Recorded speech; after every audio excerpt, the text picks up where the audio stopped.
Students, তোমরা কেমন আছো? ভালো আছো সবাই? আচ্ছা, ঠিক আছে। তাহলে গত অধ্যায়ে আমরা গত সপ্তাহে যে অধ্যায়টা পড়েছিলাম সেটা কি পড়েছিলাম? রেফ্রিজারেশন বা কোল্ড স্টোরেজ প্রক্রিয়ায় কিভাবে খাদ্য সংরক্ষণ করব। আজকে আমরা নবম অধ্যায় পড়ব। সে নবম অধ্যায়ে আমাদের আছে ফ্রিজারের মাধ্যমে খাদ্য সংরক্ষণ। তো ইংরেজিটা আমরা জেনে নেই। Preservation of food by freezing. প্রথমেই আমরা শিখব হোয়াট ইজ ফ্রিজিং। ফ্রিজিং কি? 9.1 সাধারণত 0°C তাপমাত্রার নিচে খাদ্যদ্রব্য সংরক্ষণ করাকে ফ্রিজিং বলে। এতে খাবারে জলীয় কণা বরফে পরিণত হয়। জীবাণু সহজে আক্রমণ করতে পারে না, ফলে খাদ্যদ্রব্য বেশি দিন সংরক্ষিত থাকে। খাদ্যদ্রব্য ফ্রিজিং তাপমাত্রা। খাদ্যদ্রব্যের যে ফ্রিজিং যে তাপমাত্রাগুলো আছে সেটা আমরা বিভিন্ন ফ্রিজিং তাপমাত্রা দেখব। যে ফ্রিজিং পয়েন্টস অফ ফুড, খাদ্যদ্রব্য হিমায়ন করার পূর্বে সাধারণত প্যাকেজিং করা হয়ে থাকে। এই কাজে সাধারণত পেপার, প্লাস্টিক, পলিথিন, সেলোফেন ইত্যাদি দ্রব্য সামগ্রী দিয়ে প্রস্তুত বক্স, কার্টুন, ব্যাগ, কন্টেনার ব্যবহার করা হয়ে থাকে। আর বিভিন্ন ধরনের খাদ্যের যে ফ্রিজিংই আছে, যেমন আমরা ধরি সিম, তারপরে গাজর, মাছ, মটর, গরুর মাংস, এগুলো খাদ্যগুলোর ফ্রিজিং তাপমাত্রা কত হতে পারে, কতদিন থাকতে পারে, এগুলো তোমরা পড়ে নিবা। তোমাদের বইয়ে আছে, এগুলো পড়ে নিবে। এখন আমরা 9.2 ফ্রিজিং পদ্ধতির প্রকারভেদ আমরা জানব। Different type of freezing methods. Freezing পদ্ধতি 3 রকমের হবে। সেটা হচ্ছে 1 নাম্বার শার্প ফ্রিজিং বা snow freezing, 2 number quick freezing, 3 number হচ্ছে ডিহাইড্রো ফ্রিজিং।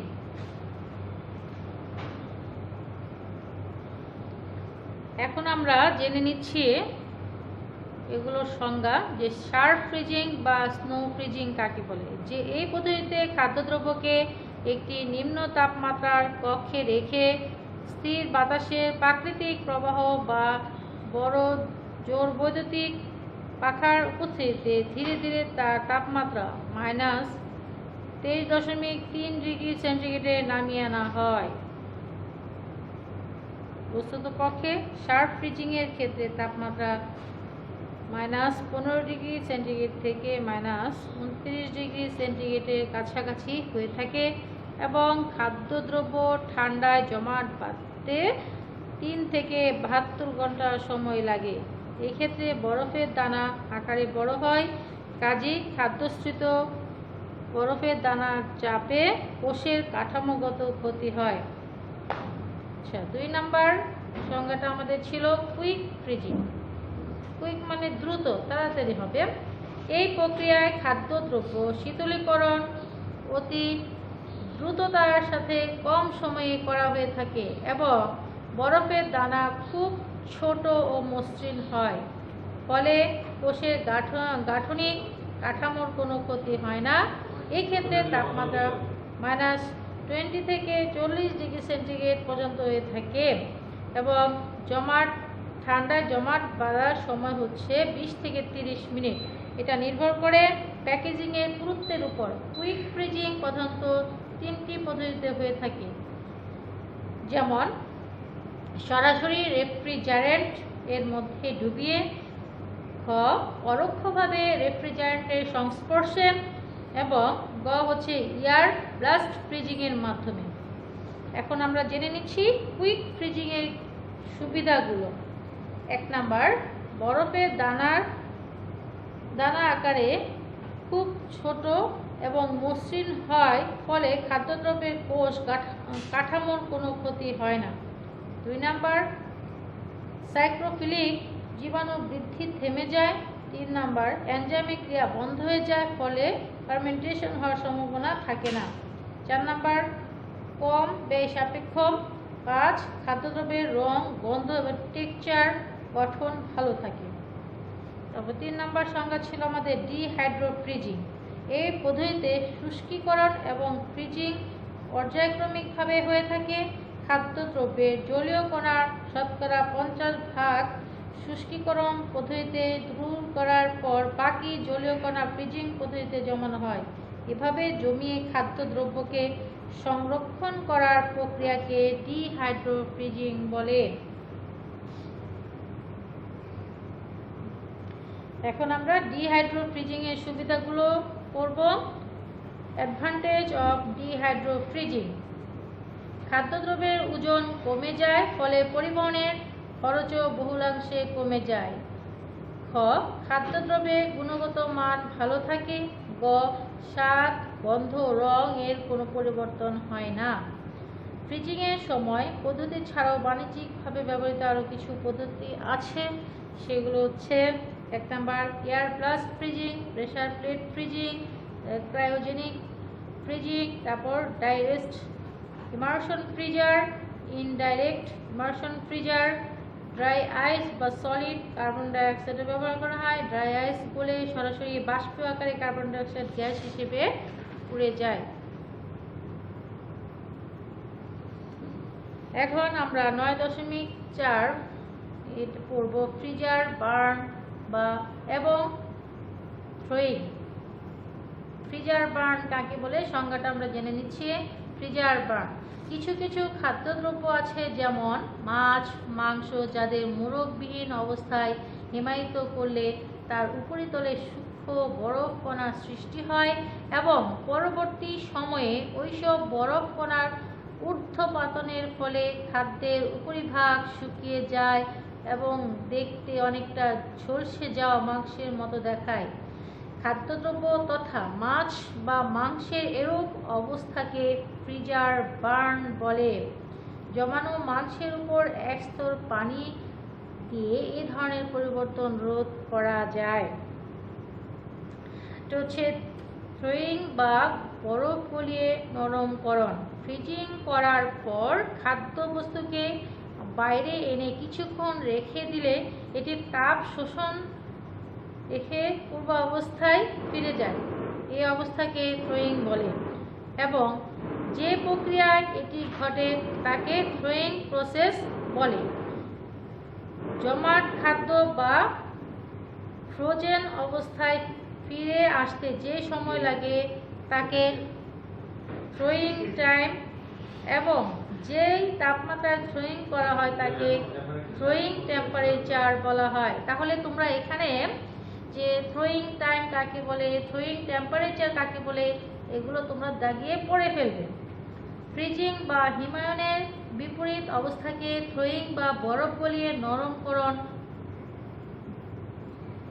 নরমকরণ বলে, অর্থাৎ হিমায়িত খাদ্যদ্রব্য ফ্রিজিং স্টোরেজ থেকে বের করে কক্ষ তাপমাত্রায় রেখে বরফ গলিয়ে নরম বা স্বাভাবিক করাকে থ্রোয়িং বা বরফ গলিয়ে নরমকরণ বলে। তাহলে থ্রোয়িং কাকে বলে এটা আমরা শিখে ফেললাম।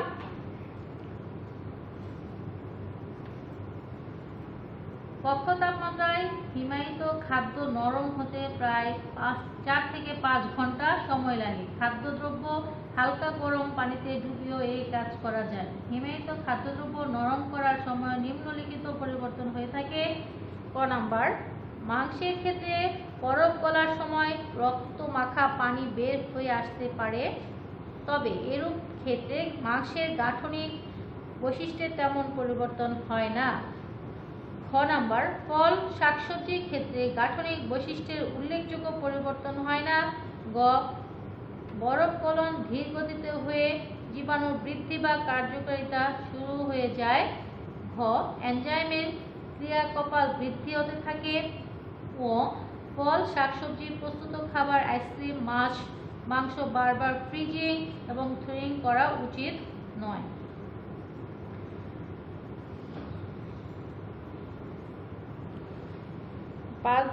9.5-এ আমরা ফ্রিজিং ড্রাইং এর গুরুত্বগুলো করব। এখন আগে আমরা জেনে নেই ফ্রিজিং ড্রাইং কি। খাদ্যদ্রব্য সংরক্ষণের পদ্ধতিগুলোর মধ্যে অন্যতম একটি আধুনিক পদ্ধতি হচ্ছে ফ্রিজ ড্রাই। খাদ্যদ্রব্য শুষ্ককরণে এই পদ্ধতিতে ফ্রিজিং বা ড্রাই একই সাথে পর্যায়ক্রমিকভাবে করা হয়। খাদ্যদ্রব্যের মধ্যে উপস্থিত জলীয় কণার 50% শুষ্ককরণ পদ্ধতিতে দূর করার পর অবশিষ্ট 50% জলীয় কণা ফ্রিজিং পদ্ধতিতে জমানো হয় বা বরফে পরিণত করা হয়। তারপর নিম্ন তাপে ও চাপে ঊর্ধ্বপাতন প্রক্রিয়ায় অপসারণ করা হয়। এভাবে খাদ্যদ্রব্য শুষ্ককরণের পদ্ধতিকে ফ্রিজ ড্রাইং বলে। আচ্ছা, এখন আমরা তাহলে ফ্রিজ ড্রাইং এর গুরুত্বগুলো আমরা জেনে নেই। 1 নাম্বার ফ্রিজ ড্রাইং, 1 নাম্বার গুরুত্ব হচ্ছে ফ্রিজ ড্রাইং পদ্ধতিতে উচ্চ তাপমাত্রা ব্যবহার করা হয় না, ফলে খাদ্যদ্রব্য পুড়ে যাওয়ার সম্ভাবনা থাকে না। 2 নাম্বার খাদ্যদ্রব্যের প্রাকৃতিক বৈশিষ্ট্য যেমন স্বাদ, গন্ধ, রঙের তেমন কোনো পরিবর্তন হয় না।